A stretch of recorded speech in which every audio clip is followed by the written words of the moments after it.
स्वागत है आपका ज्ञान सागर शिक्षा की नींव पर। आज हम एक बहुत ही दिलचस्प विषय पर बात करने वाले हैं, राजस्थान की नदियां और उसकी पूरी जल प्रणाली। नमस्कार। हाँ, ये विषय इसलिए भी महत्वपूर्ण है क्योंकि राजस्थान को हम अक्सर एक सूखे प्रदेश के तौर पर जानते हैं। बिल्कुल। तो यहाँ पानी के जो भी स्रोत हैं, खासकर नदियां, उनका महत्व बहुत ज्यादा बढ़ जाता है। सही कहा। हमारे पास जो जानकारी है वो बताती है कि यहाँ की नदियां कहाँ से निकलती हैं, किधर को बहती हैं, उनकी क्या खासियतें हैं, ये सब हम आज समझने की कोशिश करेंगे। और ये भी है कि यहाँ ज्यादातर नदियाँ साल भर नहीं बहती, मतलब मौसम पर निर्भर करती हैं। हाँ, केवल चंबल और माही ही ऐसी हैं जिनमें साल भर पानी रहता है ना? जी बिल्कुल। और इसमें अरावली पर्वतमाला का रोल बहुत बड़ा है। वो एक तरह से पानी का बंटवारा कर देती हैं। हाँ, भारत की महान जल विभाजक रेखा भी कहते हैं उसे। सही। तो कुछ नदियां अरावली के पूर्व से निकलकर बंगाल की खाड़ी वाले सिस्टम में चली जाती हैं और कुछ पश्चिम से निकलकर अरब सागर वाले सिस्टम में। तो आज का हमारा मकसद यही है कि इन स्रोतों के आधार पर राजस्थान के पूरे नदी तंत्र को समझें। अरब सागर वाली नदियां, बंगाल की खाड़ी वाली, और वो भी जो कहीं पहुंचती ही नहीं, मतलब अंदर ही रह जाती हैं। हाँ, आंतरिक प्रवाह वाली नदियां। चलिए शुरू करते हैं फिर। कहाँ से शुरू करें? अरब सागर वाली नदियों से? हाँ, वहीं से करते हैं। राजस्थान के कुल नदी बहाव क्षेत्र का लगभग 17% हिस्सा इन्हीं नदियों का है। इनमें जो मुख्य हैं वो हैं लूनी, माही, साबरमती और पश्चिमी बनास। लूनी, इसका नाम तो सबसे पहले आता है। ये अजमेर के पास से निकलती है, नाग पहाड़ से, है ना? हाँ बिल्कुल, नाग पहाड़ अजमेर से, और शुरू में जहां से निकलती है वहां इसे सागरमती कहते हैं। अच्छा, सागरमती। जी। फिर आगे गोविंदगढ़ जो पुष्कर के पास है, वहां इसमें एक और धारा सरस्वती आकर मिलती है। उसके बाद इसका नाम लूनी पड़ता है। और इसके नाम भी कई सुने मैंने, लवणवती। हाँ, लवणवती यानी नमक वाली, साखरी भी कहते हैं। और एक बहुत मशहूर नाम है आधी खारी आधी मीठी नदी। आधी खारी आधी मीठी, ये क्यों? वो इसलिए कि बालोतरा तक तो इसका पानी मीठा रहता है, लेकिन बालोतरा के आगे खारा हो जाता है। हाँ, खारा हो जाता है। इसकी वजह है कि वहाँ की जमीन में लवणता, मतलब नमक ज्यादा है, तो वो पानी में घुल जाता है। अच्छा, और कालिदास ने भी कुछ कहा था इसके बारे में? हाँ, ये भी एक रोचक तथ्य है। कालिदास ने अपने ग्रंथ में इसे अंतःसलिला कहा है, जिसका मतलब होता है जो अंदर ही अंदर बहती हो या कुछ हिस्सा भूमिगत हो। दिलचस्प। कुल लंबाई कितनी है इसकी? कुल लंबाई करीब 495 किलोमीटर है और राजस्थान में इसका बहाव लगभग 320 किलोमीटर है। और अंत में अरब सागर में गिरती है? नहीं, ये अरब सागर तक पहुंचने से पहले ही गुजरात में कच्छ के रण में विलीन हो जाती है, मतलब रेत में खो जाती है। अच्छा। और इसका बहाव क्षेत्र कौन कौन से जिलों में है? ये अजमेर से निकलकर नागौर, फिर ब्यावर, जोधपुर ग्रामीण, बालोतरा, बाड़मेर और सांचौर जिलों से होकर गुजरती है। बालोतरा का जिक्र पहले भी आया था खारेपन को लेकर। और कुछ खास है वहाँ? हाँ, बालोतरा के बारे में एक बात और जानने लायक है। अगर कभी पुष्कर की पहाड़ियों में बहुत ज्यादा बारिश हो जाए तो बालोतरा शहर में बाढ़ आ जाती है, क्योंकि शहर का जो लेवल है वो नदी के तल से भी नीचे है। ओहो, ये तो गंभीर बात है। हाँ, और अगर जल ग्रहण क्षेत्र मतलब कैचमेंट एरिया की बात करें तो अरब सागर में गिरने वाली नदियों में लूनी का बेसिन सबसे बड़ा है, करीब 69,302 वर्ग किलोमीटर। और वो रेल या नाड़ा क्या था? हाँ, सांचौर जिले में इसके बहाव क्षेत्र को स्थानीय लोग रेल या नाड़ा कहते हैं। अच्छा, अब इसकी सहायक नदियों की बात करते हैं। कौन कौन सी हैं? इसकी कई सहायक नदियां हैं, जैसे लीलड़ी, मीठड़ी, जवाई, सूकड़ी, बांडी, सागी। ये ज्यादातर बाईं तरफ से आकर मिलती हैं। लेकिन एक नदी है जो दाई तरफ से मिलती है ना? जोजड़ी। बिल्कुल सही। जोजड़ी एकमात्र ऐसी सहायक नदी है जो दाई ओर से मिलती है, और ये अरावली से नहीं निकलती, ये नागौर की पहाड़ियों से निकलती है। ये अलग है मतलब। और सबसे बड़ी सहायक नदी कौन सी है? सबसे बड़ी सहायक नदी है जवाई। ये पाली जिले के गोरिया गांव की पहाड़ियों से निकलती है। जवाई पे तो एक बहुत मशहूर बांध भी है। हाँ, जवाई बांध सुमेरपुर पाली में। इसे मारवाड़ का अमृत सरोवर भी कहते हैं। पश्चिमी राजस्थान के लिए बहुत महत्वपूर्ण है ये। इसमें पानी कहीं और से भी लाते हैं? जी, इसमें उदयपुर की सेई परियोजना है, उससे भी पानी लाया जाता है ताकि इसमें पानी का लेवल बना रहे। और भी कोई बांध है लूनी सिस्टम पर? हाँ, कुछ और भी हैं, जैसे जोजड़ी नदी पर बिलाड़ा जोधपुर ग्रामीण में जसवंत सागर बांध है, जिसे पिचियाग बांध भी कहते हैं। फिर बांडी नदी पर पाली में हेमावास बांध है और सुकड़ी नदी पर जालोर में बांकली बांध। अच्छा, और वो पशु मेले वाली बात? हाँ, तिलवाड़ा जो अब बालोतरा जिले में है, वहाँ लूनी नदी के किनारे मल्लीनाथ पशु मेला लगता है, काफी प्रसिद्ध है। ठीक है, तो ये हुई लूनी नदी की पूरी कहानी। अब अगली महत्वपूर्ण नदी माही की तरफ चले। बिल्कुल। माही नदी भी बहुत खास है, इसे आदिवासियों की गंगा कहते हैं। और वागड़ कांठल की गंगा भी सुना है मैंने। हाँ, वागड़ यानी डूंगरपुर बांसवाड़ा और कांठल यानी प्रतापगढ़ का क्षेत्र, तो इन इलाकों की गंगा निकलती कहाँ से है ये? ये मध्य प्रदेश में विंध्याचल पर्वत की अमरू पहाड़ियों से निकलती है और राजस्थान में ये बांसवाड़ा जिले के खांदू गांव के पास से प्रवेश करती है। और इसका रास्ता बड़ा अनोखा है सुना है, उल्टे यू जैसा। हाँ बिल्कुल, ये पहले उत्तर की तरफ बहती है, फिर पश्चिम की ओर मुड़ जाती है और फिर दक्षिण की तरफ चली जाती है गुजरात में, तो एक उल्टे यू का आकार बन जाता है। और इसी वजह से ये कर्क रेखा को 2 बार काटती है। एकदम सही, एक बार राजस्थान में घुसते समय और दूसरी बार राजस्थान से गुजरात में जाते समय। ये इसकी बहुत बड़ी पहचान है। ये तो सच में अनोखी बात है। कुल लंबाई कितनी है इसकी राजस्थान में? राजस्थान में ये लगभग 171 किलोमीटर बहती है। इसकी कुल लंबाई वैसे 576 किलोमीटर है। और कौन कौन से जिलों से गुजरती है? मुख्य रूप से बांसवाड़ा, प्रतापगढ़ और डूंगरपुर, उदयपुर जिले की सीमा को भी छूती है और अंत में गुजरात में खंबात की खाड़ी में गिर जाती है, यानी अरब सागर में। इसकी सहायक नदियां कौन सी हैं और क्या यहाँ कोई प्रसिद्ध संगम भी है? हाँ, इसकी मुख्य सहायक नदियां हैं जाखम, सोम, अनास, मोरेन, चाप, ईरू। इनमें सोम और जाखम बहुत महत्वपूर्ण है। क्यों? क्योंकि डूंगरपुर जिले में एक जगह है बेणेश्वर, वहां पर माही, सोम और जाखम इन तीनों नदियों का संगम होता है। अच्छा, त्रिवेणी संगम। हाँ, ये एक बहुत पवित्र त्रिवेणी संगम माना जाता है। यहाँ हर साल माघ पूर्णिमा पर एक बहुत बड़ा मेला लगता है, बेणेश्वर मेला। इसे आदिवासियों का कुंभ भी कहते हैं। आदिवासियों का कुंभ? ये तो बहुत महत्वपूर्ण स्थल हुआ। माही पर बने बांधों के बारे में भी बताएं। माही पर कई बड़े बांध और परियोजनाएं हैं। सबसे मुख्य है माही बजाज सागर बांध। ये बांसवाड़ा के बोरखेड़ा में है और राजस्थान गुजरात की संयुक्त परियोजना है। और इसी के पास बांसवाड़ा में ही कगदी पिकअप वेयर है, जिसे नहरों में पानी सप्लाई होता है। फिर प्रतापगढ़ में इसकी सहायक नदी जाखम पर जाखम बांध बना है। जाखम बांध ये सबसे ऊंचा है शायद राजस्थान का। हाँ जी, 81 मीटर ऊंचा ये राजस्थान का सबसे ऊंचा बांध है। इसके अलावा डूंगरपुर में सोम नदी पर सोम कमला अंबा परियोजना है, उदयपुर में सोम कागदर परियोजना है और गुजरात में भी इस पर एक बड़ा बांध है, कडाणा बांध। अच्छा, अरब सागर तंत्र में 2 नाम और थे शुरू में, साबरमती और पश्चिमी बनास। इनके बारे में संक्षेप में बताइए। हाँ, साबरमती नदी है तो राजस्थान की, मतलब उदयपुर की पहाड़ियों से निकलती है, लेकिन बहती ज्यादातर गुजरात में है और वहीं की मुख्य नदी मानी जाती है। ये भी खंबात की खाड़ी में गिरती है।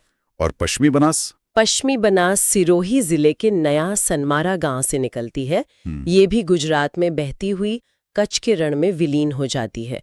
गुजरात का जो डीसा शहर है वो इसी नदी के किनारे है। ठीक है, तो ये हो गई अरब सागर में गिरने वाली या उस तरफ जाने वाली नदियां। अब चलते हैं अरावली के दूसरी ओर, बंगाल की खाड़ी की तरफ। हाँ बिल्कुल, ये राजस्थान के कुल अपवाह का लगभग 23% हिस्सा है। इसमें 2 नदियां सबसे बड़ी हैं, चंबल और बनास, और फिर इनके सहायक नदियां हैं जैसे बाणगंगा, गंभीरी वगैरह। चंबल, इसका नाम आते ही मुझे तो बीहड़ याद आते हैं। इसके पुराने नाम भी थे ना कुछ, चरमणवती। हाँ, चरमणवती, कामधेनु भी कहते हैं। हाँ, और नित्यवाही। नित्यवाही मतलब जो हमेशा बहती है। जी, क्योंकि ये साल भर बहने वाली नदी है। ये निकलती है मध्य प्रदेश में इंदौर के पास विंध्याचल पहाड़ियों में, जानापाव पहाड़ियां हैं वहां से। और राजस्थान में कहाँ से घुसती है? ये चित्तौड़गढ़ जिले में चौरासीगढ़ नाम की जगह है, वहां से राजस्थान में प्रवेश करती है। और फिर किन जिलों से बहती है? ये चित्तौड़गढ़, कोटा, बूंदी, सवाई माधोपुर, करौली और धौलपुर जिलों से गुजरती है। सवाई माधोपुर से धौलपुर तक तो ये एमपी और राजस्थान का बॉर्डर बनाते हुए चलती है। अच्छा, सीमा बनाती है। और मिलती कहाँ है जाकर? आखिर में ये उत्तर प्रदेश में इटावा के पास यमुना नदी में मिल जाती है। राजस्थान में लंबाई कितनी है इसकी? इस पे कुछ अलग अलग आंकड़े हैं शायद। हाँ, नवीनतम जो सर्वे है वो राजस्थान में इसकी लंबाई करीब 135 किलोमीटर बताते हैं, लेकिन कुछ भूगोलवेत्ता जैसे डॉक्टर एच.एम. सक्सेना इसकी कुल लंबाई 1000 किलोमीटर से भी ज्यादा, लगभग 1051 किलोमीटर बताते हैं। चंबल की खास बातें क्या है? जलप्रपात बीहड़। हाँ, चित्तौड़गढ़ में भैंसरोड कड़ के पास ये एक झरना बनाती है, चूलिया जलप्रपात। ये राजस्थान का सबसे ऊंचा जलप्रपात है, करीब 18 मीटर ऊंचा। और बीहड़? कोटा से लेकर धौलपुर तक नदी के दोनों तरफ जमीन कट-फट कर बहुत उबड़-खाबड़ हो गई है। उसी को चंबल के बीहड़ कहते हैं। डाकुओं के छिपने के लिए बदनाम रहे हैं ये। हाँ, सुना है। और पानी की मात्रा के हिसाब से? चंबल राजस्थान की वो नदी है जिसमें सतही जल मतलब सरफेस वाटर सबसे ज्यादा है। इस पर बांध भी तो बहुत हैं। योजना के तहत इस पर 4 बड़े बांध बने हैं दक्षिण से उत्तर के क्रम में। कौन कौन से? पहला है गांधी सागर, ये मध्य प्रदेश में है। फिर राजस्थान में आते हैं राणा प्रताप सागर, चित्तौड़गढ़ और जवाहर सागर, कोटा। इन दोनों से बिजली भी बनती है। और चौथा है कोटा बैराज, कोटा शहर में। इससे बिजली नहीं बनती, ये सिर्फ सिंचाई के लिए नहरें निकालने के लिए है। अच्छा। और कोटा में रिवर फ्रंट भी तो बना है इसी पर? हाँ, हाल ही में कोटा में चंबल नदी के किनारे बहुत सुंदर रिवर फ्रंट विकसित किया गया है और यहीं पर घड़ियालों के संरक्षण के लिए राष्ट्रीय चंबल घड़ियाल अभयारण्य भी है। एक ERCP का भी जिक्र होता है आजकल भी। हाँ, पूर्वी राजस्थान नहर परियोजना वो एक बड़ी योजना है जिसके तहत चंबल और उसकी सहायक नदियों का पानी पूर्वी राजस्थान के कई जिलों तक पहुंचाया जाना है। इसी के तहत चंबल की एक सहायक नदी है काली सिंध, उस पर कोटा में नवनेरा बैराज बनाया जा रहा है। चंबल की मुख्य सहायक नदियां कौन सी हैं? काली सिंध का नाम तो आया अभी। हाँ, काली सिंध एक प्रमुख सहायक नदी है जो मध्य प्रदेश से आती है। इसकी भी अपनी सहायक नदियां हैं, परवन, आहू, उजाड़, निवाज। काली सिंध और आहू के संगम पर तो गागरून का किला है ना? बिल्कुल सही। झालावाड़ का प्रसिद्ध गागरौन दुर्ग जो एक जल दुर्ग है वो काली सिंध और आहू के संगम पर ही है। इसके अलावा पार्वती नदी भी MP से आकर चंबल में मिलती है और सबसे बड़ी सहायक नदी है बनास। बनास, वन की आशा, ये नाम क्यों है इसका? शायद इसलिए कि ये अरावली के जंगलों से निकलती है और फिर आगे सूखे क्षेत्रों में बहती है, तो एक उम्मीद की तरह है। इसकी सबसे बड़ी खासियत ये है कि ये पूरी तरह से राजस्थान में ही बहने वाली सबसे लंबी नदी है। पूरी तरह से राजस्थान में? जी, मतलब ना कहीं बाहर से आती है ना बाहर जाती है? जी हाँ, ये यहीं से निकलती है और यहीं चंबल में मिल जाती है। ये तो बहुत खास बात है। कहाँ से निकलती है ये राजसमंद जिले में कुंभलगढ़ के पास खमनौर की पहाड़ियों से निकलती है। और किन जिलों से बहती है? ये राजसमंद, चित्तौड़गढ़, भीलवाड़ा, फिर नए जिले शाहपुरा और केकड़ी, फिर टोंक और आखिर में सवाई माधोपुर। और मिलती कहाँ है? ये सवाई माधोपुर जिले में रामेश्वरम घाट नाम की जगह पर चंबल नदी में मिल जाती है और वहीं पर एक छोटी नदी सीप भी आकर मिलती है, तो वहाँ चंबल, बनास, सीप का त्रिवेणी संगम बनता है। अच्छा, एक और त्रिवेणी संगम। इसकी लंबाई कितनी है? लगभग 480 किलोमीटर। बनास पर कौन से मुख्य बांध है? इस पर 2 बहुत महत्वपूर्ण बांध हैं। एक तो टोंक जिले में बीसलपुर बांध, ये जयपुर, अजमेर जैसे कई बड़े शहरों की प्यास बुझाता है। हाँ, बीसलपुर का नाम तो बहुत सुना है। और दूसरा सवाई माधोपुर में ईसरदा बांध है जो अभी बन रहा है या बन चुका है शायद। इसकी सहायक नदियां कौन कौन सी हैं? बनास की भी कई सहायक नदियां हैं, जैसे बेड़ाच जिसे उदयपुर में आयड़ कहते हैं। हाँ। फिर मेनाल, कुठारी, खारी, डाई, मानशी, मोरेल, कालीसेल। बेड़ाच या आयड़, इसके किनारे कोई सभ्यता थी? नदियों से निकलती है, उदय सागर झील में जाती है और झील से निकलने के बाद इसका नाम बेड़च हो जाता है। और ये बनास में कहाँ मिलती है? ये भीलवाड़ा जिले में बीगोद नाम की जगह पर बनास में मिलती है। और मजेदार बात ये है कि ठीक इसी जगह पर मेनाल नदी भी आकर बनास में मिलती है। तो यहाँ भी त्रिवेणी संगम हो गया, बनास, बेड़च, मेनाल। जी बिल्कुल, बीगोद का त्रिवेणी संगम। वाह। और चित्तौड़ का किला, वो किन नदियों के पास है? चित्तौड़गढ़ का किला बेड़च और गंभीरी, ये दूसरी गंभीरी है, बेड़च की सहायक नदियों के पास स्थित है। अच्छा। और कोठारी, खारी, डाई नदियों के बारे में कुछ खास? कोठारी नदी राजसमंद में दिवेर से निकलती है और इस पर भीलवाड़ा में मेजा बांध बना है जो भीलवाड़ा शहर को पानी सप्लाई करता है। खारी नदी राजसमंद के बिजराल गांव से निकलती है और टोंक के देवली में बनास से मिलती है। डाई नदी अजमेर से निकलकर बीसलपुर के पास टोंक में बनास से मिलती है। एक और संगम का जिक्र था शायद, राजमहल। हाँ, टोंक जिले में ही राजमहल नाम की जगह पर बनास, खारी और डाई ये तीनों नदियां मिलती हैं। एक और त्रिवेणी संगम। बनास बेसन में तो संगम ही संगम है। अब बात करते हैं बाण गंगा की। इसे अर्जुन की गंगा क्यों कहते हैं, और रुंडित नदी का क्या मतलब है? बाण गंगा निकलती है जयपुर के पास बैराट की पहाड़ियों से, जो अब कोटपुतली बहरोड जिले में आती हैं। पौराणिक कथा है कि महाभारत काल में अर्जुन ने अपने बाण से यहाँ गंगा की धारा निकाली थी, इसलिए अर्जुन की गंगा। और रुंडित?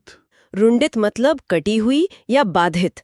पहले ये नदी बहकर सीधे उत्तर प्रदेश में यमुना तक जाती थी, लेकिन अब इसमें पानी कम हो गया है, रास्ते में अतिक्रमण भी हो गया है। तो अब ये यमुना तक नहीं पहुंच पाती? नहीं, अब ये भरतपुर के मैदानों में ही कहीं विलीन हो जाती है, इसीलिए इसे रुंडित नदी कहते हैं। इस पर जमवारामगढ़ बांध भी तो था? हाँ, जयपुर ग्रामीण जिले में। कभी ये जयपुर शहर का मुख्य जल स्रोत था, लेकिन अब इसमें गाद भर गई है, पानी आता नहीं है, बहुत बुरी हालत है।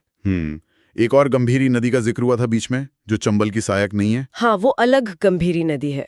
ये करौली जिले की पहाड़ियों से निकलती है और उत्तर प्रदेश में जाकर यमुना में मिल जाती है। इसमें कौन सा बांध है? इस पर करौली जिले में पाचना बांध बना है। ये इसलिए खास है क्योंकि ये पूरी तरह से मिट्टी का बना हुआ राजस्थान का सबसे बड़ा बांध है, और इसे बनाने में अमेरिका ने मदद की थी। मिट्टी का बना हुआ सबसे बड़ा बांध, ये भी अनोखा है। तो ये थी बंगाल की खाड़ी वाली नदियां, पर राजस्थान का सबसे बड़ा हिस्सा तो किसी और ही अपवाह तंत्र का है। बिल्कुल सही।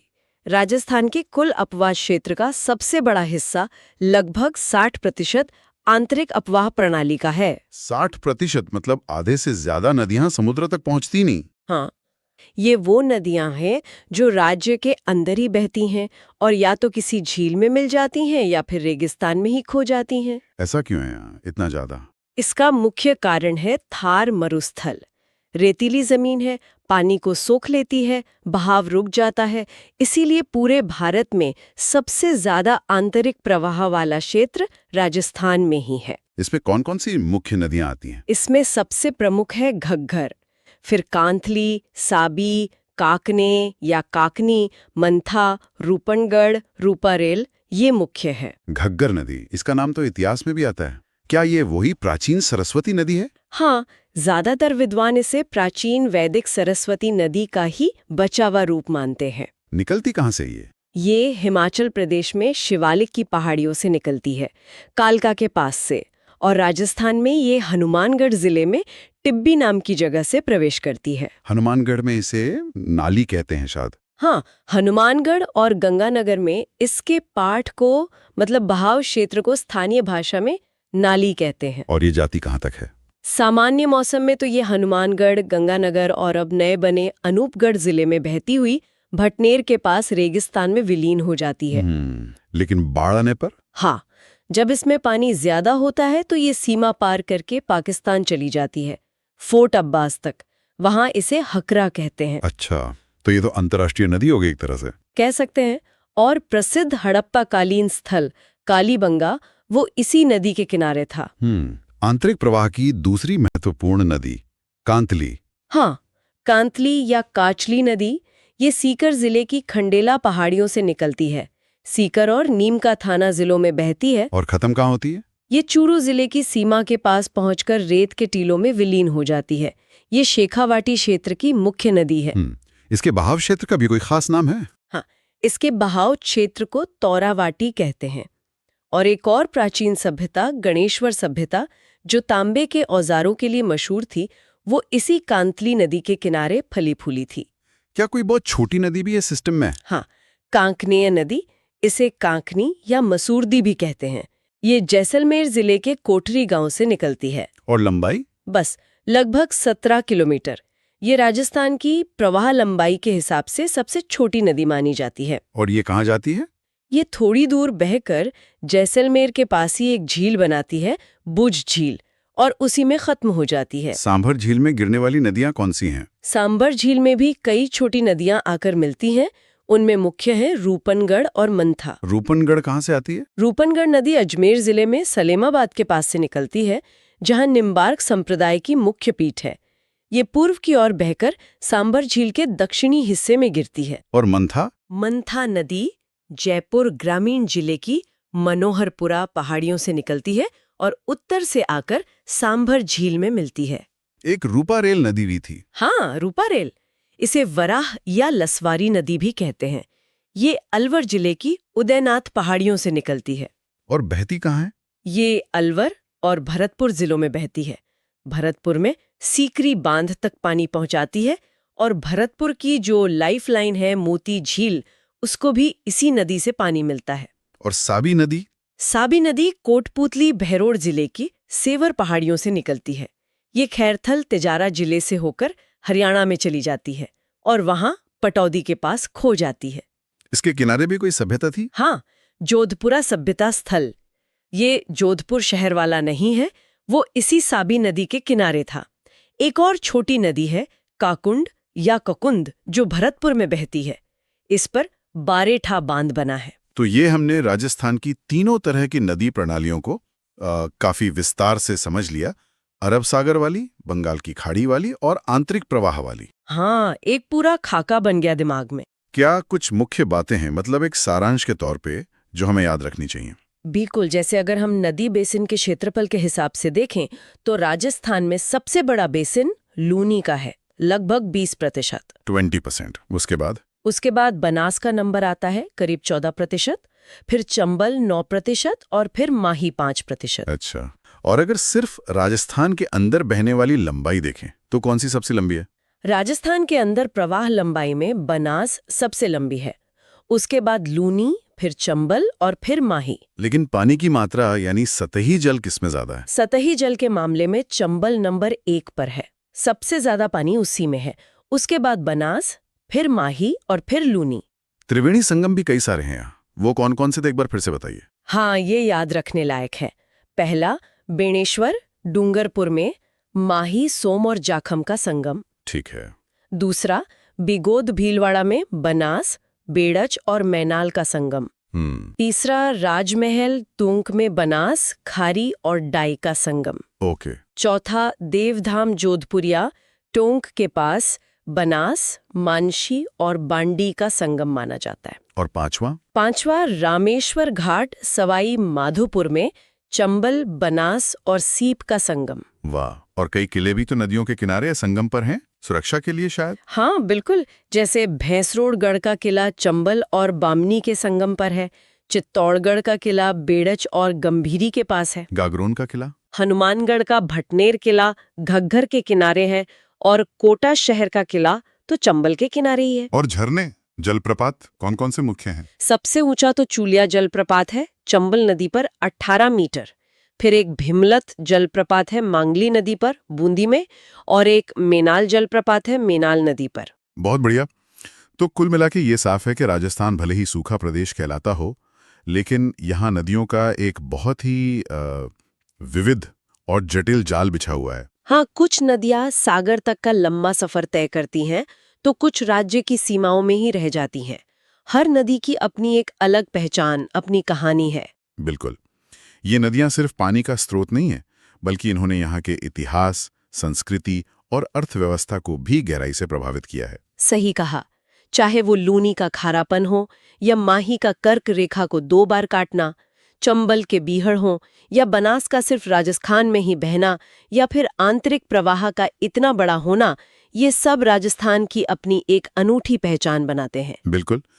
तो इस पूरी चर्चा के बाद हमारे सुनने वालों के लिए एक विचारणीय प्रश्न छोड़ सकते हैं हम? हाँ बिल्कुल। वो ये हो सकता है कि जब हम देखते हैं कि राजस्थान का 60% अपवाह तंत्र आंतरिक है, मतलब नदियां समुद्र तक पहुंच ही नहीं पाती, और बाणगंगा जैसी नदी अपना रास्ता बदलकर लगभग गायब हो गई है, तो ऐसे में भविष्य में जो जलवायु परिवर्तन हो रहा है या जो मानवीय हस्तक्षेप बढ़ रहा है, उसका इन अनोखी नदी प्रणालियों पर और राजस्थान की जल सुरक्षा पर क्या और कैसा असर पड़ेगा, इस पर सोचना बहुत जरूरी है। बहुत सही। इसी विचार के साथ आज की ये चर्चा यहीं समाप्त करते हैं। धन्यवाद। धन्यवाद।